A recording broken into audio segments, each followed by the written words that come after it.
I still remember that moment clearly, the moment when everything between me and Thatcher truly began. And also the moment it was destined to end in the most painful way possible. The last message before being blocked.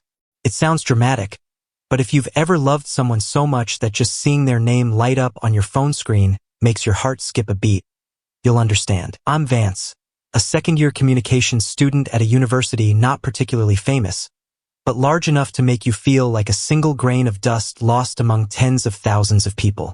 I met Thatcher on an afternoon in September, when autumn had just barely arrived. That kind of weather where the wind isn't cold enough for a heavy jacket, but the harsh heat of summer is already gone. I was sitting alone in the library, earphones in but not actually listening to anything, just pretending to be busy to avoid other people's eyes. Then he sat down across from me. Is this outlet still working? His voice was deep, slightly husky, like he'd just woken up. I looked up and froze. I'm not the type to be easily drawn in by appearances, but Thatcher. He had something about him that made you look a little longer. Dark brown hair, slightly messy, gray-blue eyes cold as a lake surface at dawn, and the way he furrowed his brow while staring at his laptop made me think. This person is definitely not easy to get close to. Yeah. I think so. I answered, my voice slightly trembling. He nodded, plugged in his charger, and started working as if I didn't exist. And I couldn't stop looking at him. About 15 minutes later, he suddenly took off his earphones and looked straight at me. What's your major? I startled, nearly dropping my phone. Communications. And you? Software engineering. He replied briefly, then put his earphones back on. That was all our first conversation consisted of. But strangely, from that day on, we started frequently running into each other. In the library, at the cafe on campus. Once, I even saw him standing in line right behind me at the cafeteria, and when I turned around, he just shrugged. This school isn't big enough to avoid each other forever. I smiled, even though my heart was racing. It took nearly 2 weeks before I worked up the courage to ask for his Instagram. And surprisingly, he agreed immediately. That was when everything began sliding downhill in a way I never noticed. At first, we only texted about schoolwork. The kind of questions like, how do you do this assignment? When's the deadline? Or did you understand that slide today? But gradually, the messages grew longer, more personal. Do you usually stay up late? Yeah, I have trouble sleeping. Same. Just one word, same, but I read it over and over, dozens of times. There were nights we texted until 2 or 3 in the morning. Not always deep conversations, sometimes just sending memes or debating whether pineapple belongs on pizza. But to me, every line he wrote held meaning.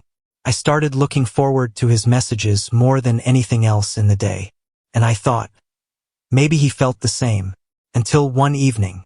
That night it was raining hard. I had just gotten out of the shower, hair still damp, lying stretched out on my dorm bed, when my phone lit up with a message from Thatcher. What are you doing? I smiled. Not much. Just got out of the shower. You? About a minute passed. 2 minutes. Then he replied, bored. Wanna go out? My heart leapt into my throat. Now? Yeah.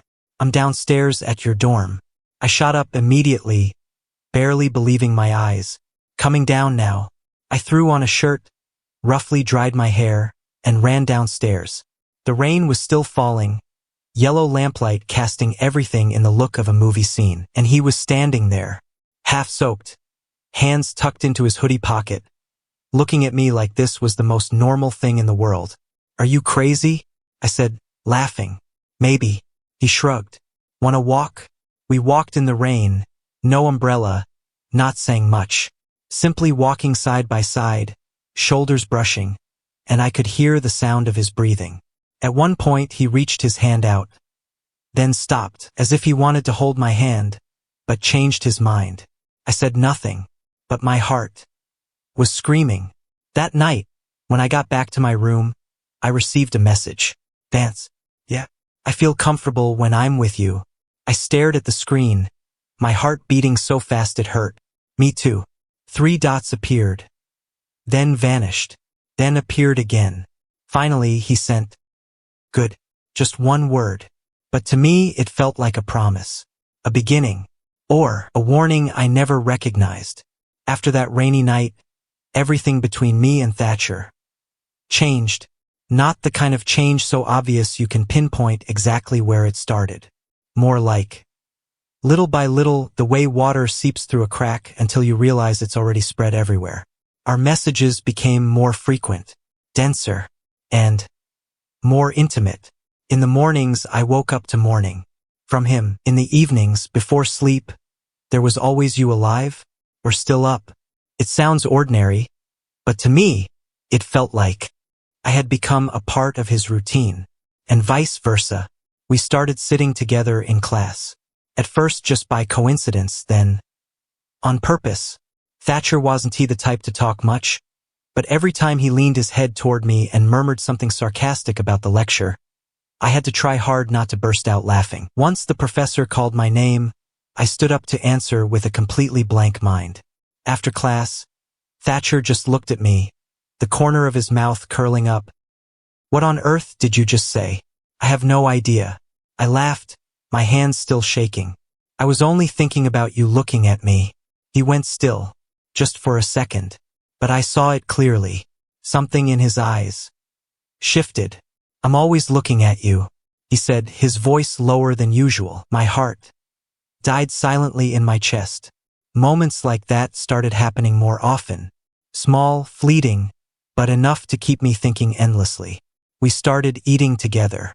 Not always anything special. Sometimes just a sandwich grabbed between two classes, or instant noodles in my room at midnight. But the way he'd sit across from me, chin resting in his hand, watching me eat as if it were the most interesting thing in the world, I knew I was falling into something dangerous, and I didn't want to stop. One night we were texting again. "Have you ever?" I typed, then deleted it, then typed again. "Have you ever thought you might? Like guys?" I stared at that question for nearly a minute before hitting send. Too late to take it back. 3 dots appeared almost immediately, then disappeared, then appeared again. I could feel his hesitation through every appearance and disappearance of those 3 dots. Finally, the reply came. "I don't know." My heart tightened. "What do you mean?" "I mean, I've never thought about it. Until recently." I swallowed dryly. "Recently?" A pause. Longer than usual. Then, "Yeah." I didn't dare ask more. But in my head, there was only one single thought. Could that recently have anything to do with me? The following night, Thatcher came to my room again. No warning. No text. He simply knocked on the door just before 1 in the morning. When I opened it, he was standing there, hair damp, hoodie wet from rain, exactly like the night before. "Are you crazy again?" I said, but my voice was softer this time. "Maybe," he answered, stepping into the room like it was somewhere he belonged. We didn't talk much. I handed him a towel, he dried his hair, then sat down on my bed. No lights on, just the dim glow of the desk lamp. "Vance," he called. "Yeah." That question yesterday. My heart immediately sped up. "Yeah." He looked at me, this time without avoiding my eyes. "Were you serious?" "I'm not the type to joke about things like that," I said, trying to keep my voice steady. A silence. Then he asked in return. "And you?" I paused. "Me what? Do you like guys?" I laughed softly, but inside I was trembling. "I'm sitting here 1 in the morning in my room having this conversation with you." I looked straight into his eyes. "What do you think?" He didn't answer right away, just looked at me for a long time. Then he reached out his hand and touched mine. Not an accidental touch, not the kind between friends, but a confirmation. I didn't pull away. We sat there, hand against hand, neither of us saying anything, but everything had already been said. He squeezed my hand gently. "I think," he began, his voice going rough, "I'm falling for someone." My heart felt like it stopped. "Yeah." I tried to keep my voice normal, and I don't know what to do with it. I took a deep breath. "Maybe you don't have to do anything at all." He looked at me. "What do you mean?" "I mean," I swallowed, "if that person also likes you back, then everything will happen naturally." A silence. "And if they don't?" he asked. I smiled faintly. Then you'll get hurt. He looked at me longer than usual. Are you scared? I didn't answer immediately, because the answer was yes. Very scared. But I said, no. He nodded as if he understood. Then, before I could think, he leaned in and kissed me, not gently tentative, but real, hard, and full of long-suppressed emotion. I went rigid for a second, then kissed him back. My hands grabbed his shirt, pulling him closer. Everything around us seemed to disappear, only his breath, his heartbeat, and the feeling of his lips on mine. When we pulled apart, both of us were breathing hard. He rested his forehead against mine. Shit, he whispered. I let out a soft laugh. Yeah. A silence. Then he said, don't tell anyone. Those words, like a bucket of cold water. My heart sank. What do you mean? He avoided my gaze. I'm not ready. I don't want things to get complicated. I nodded, even though something inside me broke apart. Yeah. I get it. But honestly, I didn't. Not completely. I only knew that from that moment, everything between us was no longer simple. We were no longer just friends. But we weren't anything clearly defined either, and it was that ambiguity that drew us closer to each other, while at the same time pushing us toward an edge I never saw coming. After that kiss, my world tilted off its axis. There was no serious talk afterward. No definitions, no clear boundaries. Only actions, things that, viewed from the outside, might seem unremarkable, but to me carried enormous weight. Thatcher still texted me every day. Even more than before. Up yet, Eaton? Where are you? Simple questions, but I knew he was paying attention to me, to the point where I began to feel like I was living inside a relationship, just one without a name. We still met in class, still sat next to each other, still laughed at jokes only the two of us understood. But something new had appeared. Touch. Not always obvious. Sometimes just a knee brushing lightly under the table, hands accidentally grazing each other, reaching for the same pen. Or his fingers barely skimming my wrist when he wanted my attention. Every time it happened, I had to work hard to stay composed. But my body didn't know how to lie. And he knew that. One afternoon, we were sitting in the library as usual. I was pretending to focus on my reading while Thatcher typed steadily at his laptop. Suddenly, he stopped and turned to me. What are you thinking about? I startled. Huh? You've been staring at me. My face went red. I wasn't. You were. He cut in, narrowing his eyes. Tell me. I bit my lip, then exhaled.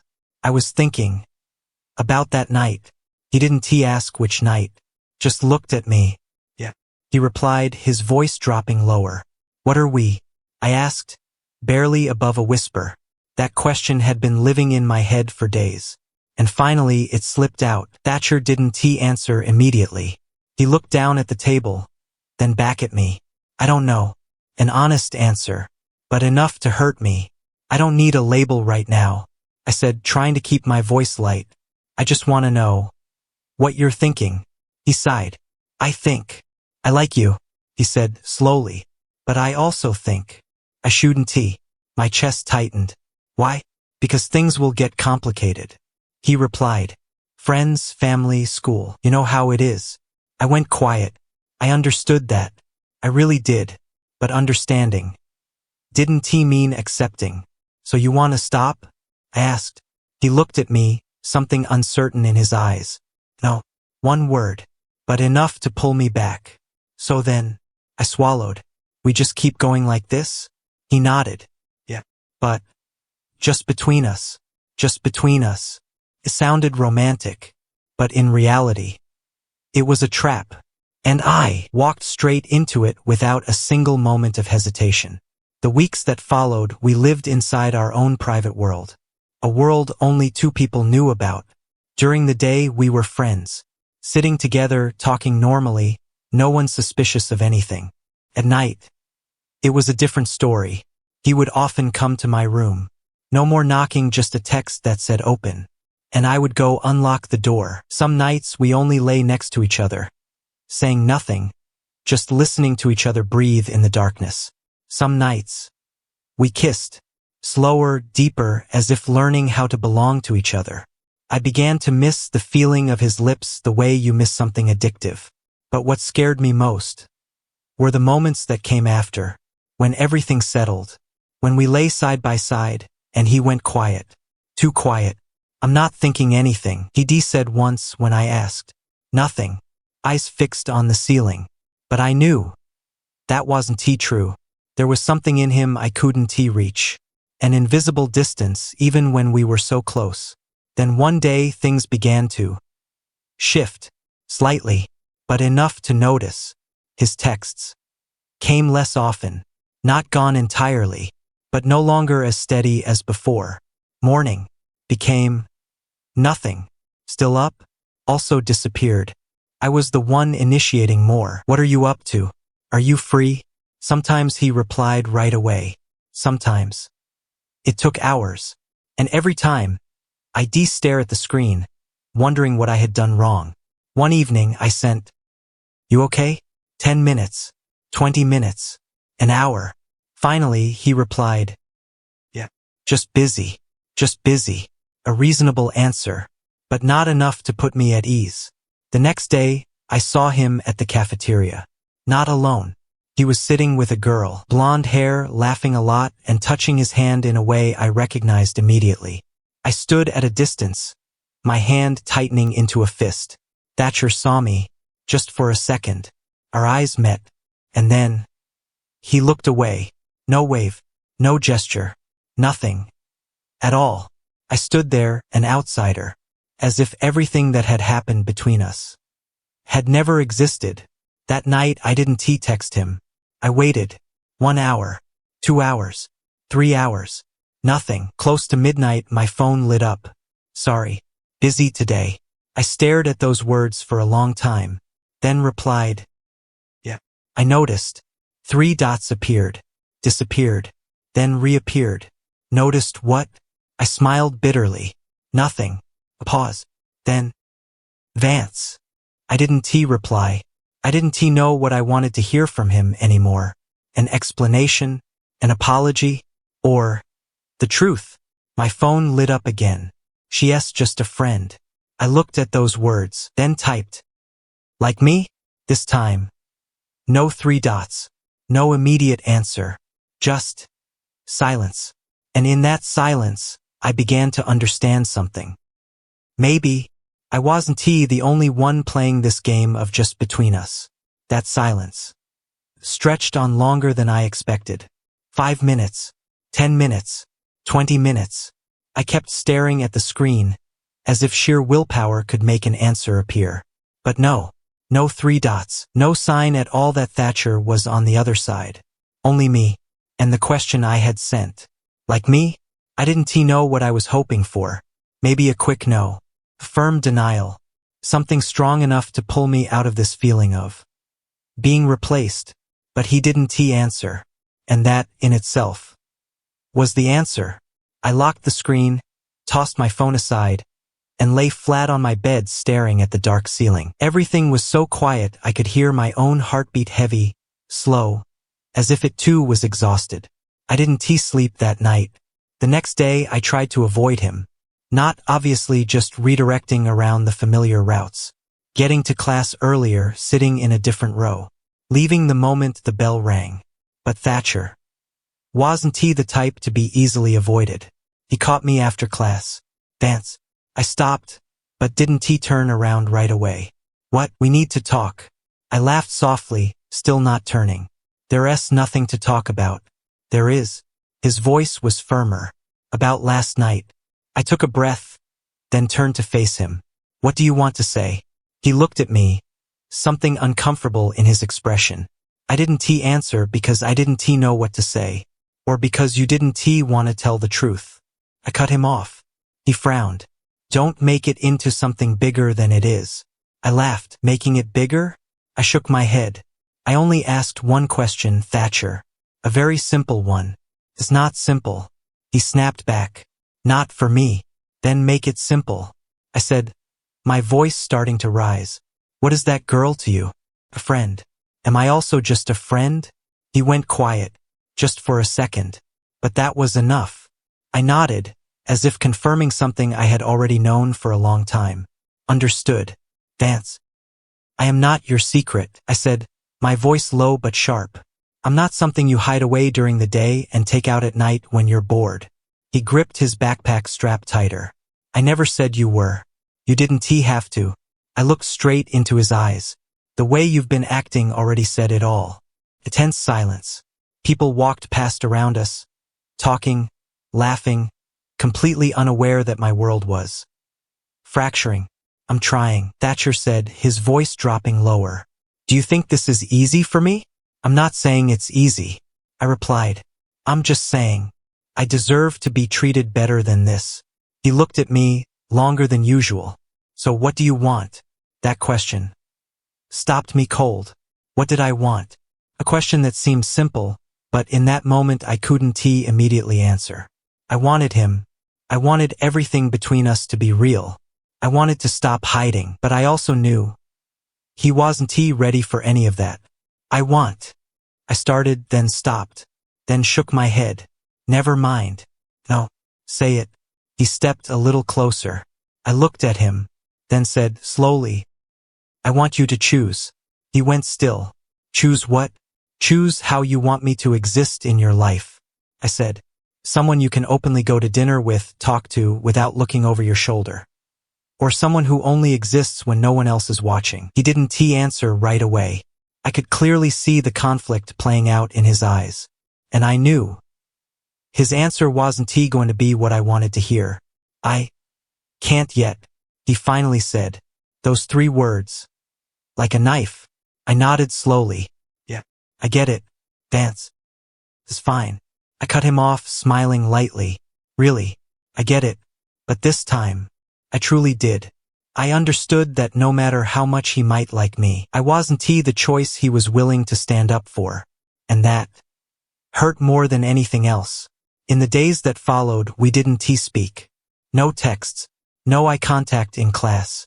As though both of us had silently agreed to end everything without any formal goodbye. But feelings don't disappear that quickly. I still checked my phone out of habit, still opened our chat thread, rereading old messages, like a fool searching for proof that everything had once been real. Some nights, I almost texted him. Just one word. Hey. But then I delete it. Because I knew if I was the one to go back first, I would fall right back into that same cycle. And I didn't want to be the one who was always waiting. A week passed. Then 2 weeks. Life slowly returned to normal. On the surface, at least, until one night, my phone lit up. His name, Thatcher. My heart betrayed me immediately. I stared at the notification for a few seconds before opening it. You still up? A familiar question. A question that used to make me smile. But this time, I only felt tired. I didn't answer right away. I set my phone down, went to wash my face, tried to do anything to stop thinking about it. But in the end, I went back, still open the chat, still read that line. My finger hovered over the keyboard. I knew all I had to do was reply and everything could start again. Maybe. But it was also possible. I'd be pulled back into a story with no clear ending. I took a deep breath, then typed, I'm still up. 3 dots appeared almost immediately. Can you meet me? My chest tightened. Part of me wanted to say no, wanted to protect myself. But the other part, the part that had once stood in the rain with him, once lay beside him in the dark, once believed everything between us was real. It whispered, go. I looked at the screen, then replied, where? The usual spot. I read that message without needing to ask. Our usual spot was always the path behind the library, a narrow walkway few people used, a couple of old wooden benches, and a weak yellow lamp that made everything look like a scene from a sad film. It took me nearly 10 minutes to decide what to wear. It sounds ridiculous because this wasn't a date, but my hands were still shaking as I chose a shirt, as if it could change the way he saw me. In the end, I just grabbed a hoodie and headed out. The night was quiet, the wind colder than I'd expected, and every step I took, felt strangely heavy, as if I were walking toward something I both wanted and feared. Thatcher was already there when I arrived. He was leaning against the railing, both hands tucked into his pockets, head slightly bowed. When he heard my footsteps, he looked up. Our eyes met. 1 second. 2 seconds. Neither of us spoke. "I thought you wouldn't come," he said first, his voice low. "I thought so too," I replied. A silence. Different from before. None of that comfortable ease. None of the old familiar warmth. Only awkwardness. And everything left unsaid pressing down between us. "Are you okay?" he asked. I smiled faintly. "You called me out here to ask me that?" "No," he shook his head. "I just didn't know where to start." "Then don't go around it," I said. "What do you want?" That question made him pause.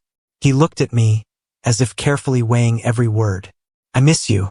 A simple sentence, but enough to knock my heart off rhythm. I didn't answer right away, because I missed him too. A lot.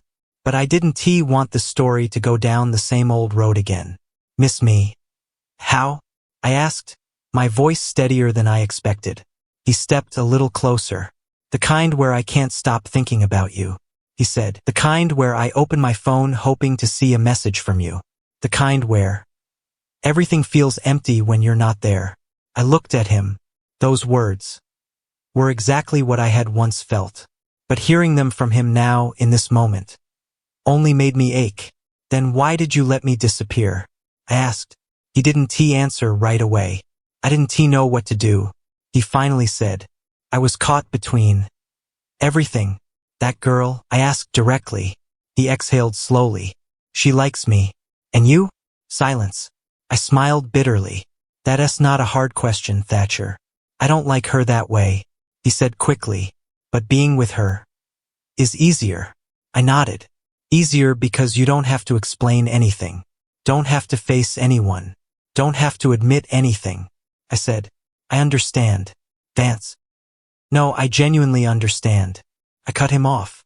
"The problem isn't who you like. The problem is what you're choosing." He looked at me, tension in his expression. "I'm trying to choose you," he said. I went still. "Trying?" "Yeah." He nodded. "I'm not good at this. I've never been like this before. But I'm trying." I looked at him for a long moment, and in that moment, I saw again the person I had once fallen for, not the one who looked away in the cafeteria, but the one who stood in the rain, knocked on my door at 1 in the morning, the one who had kissed me as if it were the only thing that mattered. But then, I also remembered how it felt to be left behind. "Trying isn't enough," I said, quietly but firmly. He went rigid. "What do you mean?" "It means I can't keep being in something where I'm always waiting for you to make up your mind," I said. "I can't be the option you're trying to choose. So what do you want me to do?" His voice rose. "I want you to be certain." I looked straight into his eyes. "Either you choose me truly, no hiding, no halfway, or you let me go." The space around us seemed to freeze. Just the two of us. And one decision. He looked at me, long enough that I could watch every emotion shift through his eyes: hesitation, fear, longing. And finally, the one thing I least wanted to see: uncertainty. "I need time," he said. I nodded, even though inside, I already knew. "Yeah." I answered. "You always need time." I turned away. "Vance." "No." I stopped but didn't turn back. "This time, I'm not waiting." I walked away, each step like dragging a piece of myself behind. I didn't look back, because I knew if I did, I would weaken. That night, I went back to my room, sat down on my bed, and looked at my phone. No new messages. Nothing. Only our old chat thread. I opened it. Read it from the beginning. Every message, every exchange, every moment I had once believed was the beginning of something beautiful. I don't know how long I sat there. Only that by the time I came back to myself, it was nearly dawn, and I was still staring at the screen. My finger paused at the message input. I knew if I wanted to, I could text him. Just one line. "Don't go." Or "I'm sorry." Or "I'm still here." But I didn't. Instead, I typed something else. Something I never thought I'd have to write. "I think we should stop." I stared at it for a long time, then hit send. The message went out instantly. Impossible to take back. Impossible to pretend it hadn't happened. I set the phone down. My heart was pounding. Painful, but also lighter, as if I had just cut away something that had been holding me back for too long. 3 minutes later, my phone lit up. His name. I looked at it. Didn't he open it? Not right away. I knew. This could be the defining moment. The last message before being blocked. And I still didn't know what I was going to do.